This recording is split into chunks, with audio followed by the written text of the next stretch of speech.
Selanjutnya, kita akan bahas tentang zat gizi makro, yaitu protein. Jadi, protein merupakan salah satu zat gizi makro yang penting bagi manusia selain karbohidrat dan lemak. Protein adalah bagian dari semua sel hidup dan merupakan bagian terbesar tubuh sesudah air. Seperlima bagian tubuh adalah protein. Seperduanya ada di dalam otot. Seperlima di dalam tulang dan tulang rawan, dan sepersepuluh di dalam kulit, dan selebihnya di dalam jaringan lain dan cairan tubuh. Selanjutnya yaitu klasifikasi protein. Klasifikasi protein terbagi menjadi dua, yaitu berdasarkan sumbernya dan berdasarkan fungsi fisiologisnya. Klasifikasi protein berdasarkan sumbernya. Protein dibagi menjadi dua, yaitu protein yang berasal dari nabati atau tumbuh-tumbuhan, biji-bijian, dan kacang-kacangan, serta protein yang berasal dari hewani, contohnya daging sapi, daging ayam, ikan, telur, dan lainnya. Protein memiliki banyak fungsi fisiologis dalam tubuh manusia, di antaranya yang pertama, sebagai pembangunan dan pemeliharaan jaringan. Maksudnya ialah protein adalah bahan pembangun utama dalam tubuh. Mereka membentuk sel-sel tubuh dan memperbaiki jaringan tubuh yang rusak. Yang kedua, sebagai fungsi enzim. Protein sering berperan sebagai enzim yang berfungsi mempercepat reaksi kimia dalam tubuh. Yang ketiga, transportasi. Protein membantu dalam transportasi zat-zat penting seperti oksigen, nutrisi, dan hormon ke seluruh tubuh. Yang keempat, yaitu fungsi hormonal. Beberapa hormon seperti insulin, hormon pertumbuhan, dan hormon seksual dibuat dari protein. Yang kelima, sebagai fungsi pertahanan. Protein memiliki peran penting dalam sistem kekebalan tubuh dengan membantu melawan infeksi dan penyakit. Selanjutnya yaitu kontraksi otot. Protein memainkan peran penting dalam kontraksi otot dan gerakan tubuh. Selanjutnya, fungsi struktural. Beberapa protein seperti kolagen dan elastin memberikan struktur pada jaringan tubuh seperti kulit, rambut, dan tulang.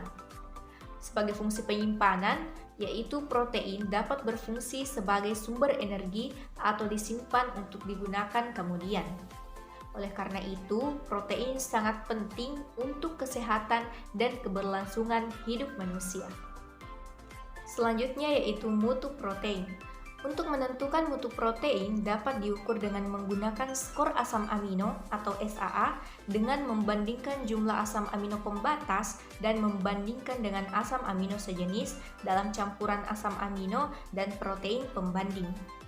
Mutu protein, suatu bahan pangan, ditentukan oleh kandungan asam amino esensial yang susunannya lengkap dan komposisinya yang sesuai dengan kebutuhan hidup serta memiliki nilai cerna yang tinggi.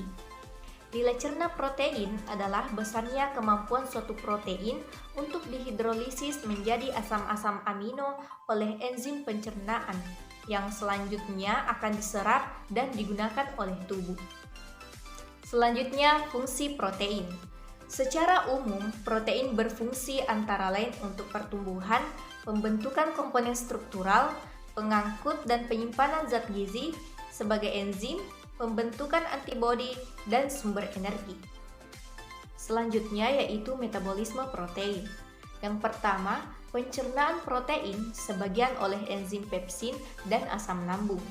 Yang kedua yaitu pencernaan polipeptida lebih lanjut oleh enzim yang dikeluarkan oleh pankreas.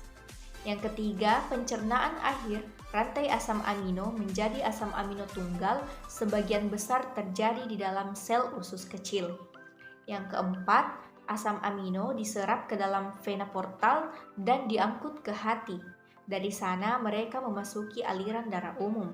Dan yang terakhir, yang kelima yaitu sedikit protein makanan hadir dalam tinja. Selanjutnya yaitu kebutuhan protein harian berdasarkan usia dan jenis kelamin. Yang pertama pada bayi dan anak. Usia 0 sampai 5 bulan yaitu 6 gram yang dibutuhkan protein dalam perharinya. Yang kedua, usia 6 sampai 11 bulan itu membutuhkan 15 gram protein perharinya. Yang ketiga yaitu usia 1 sampai 3 tahun itu membutuhkan 20 gram protein dalam perharinya. Yang keempat yaitu usia 4 sampai 6 tahun membutuhkan 25 gram protein dalam perharinya.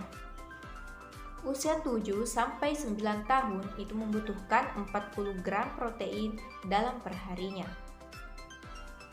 Selanjutnya yaitu pada jenis kelamin laki-laki. Kebutuhan protein pada laki-laki usia 10 sampai 12 tahun adalah 50 gram protein dalam per hari. Usia 13 sampai 15 tahun itu membutuhkan 70 gram protein dalam per hari. Usia 16 sampai 18 tahun membutuhkan 75 gram protein per hari. Usia 19 sampai 29 tahun membutuhkan 65 gram protein per hari.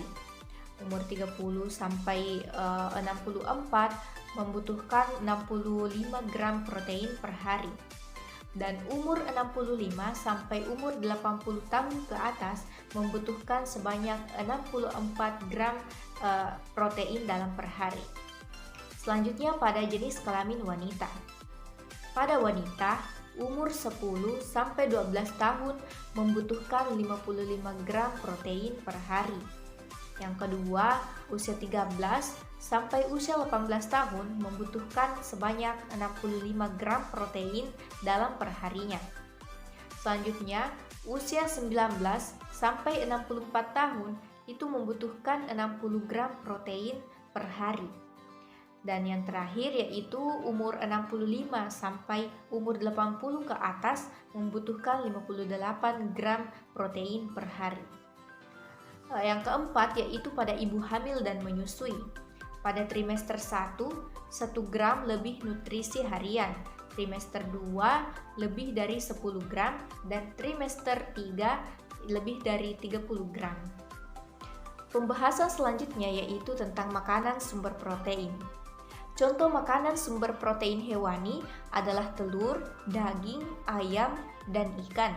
Sedangkan contoh bahan makanan sumber protein nabati adalah kacang-kacangan, tempe, tahu, dan oncom.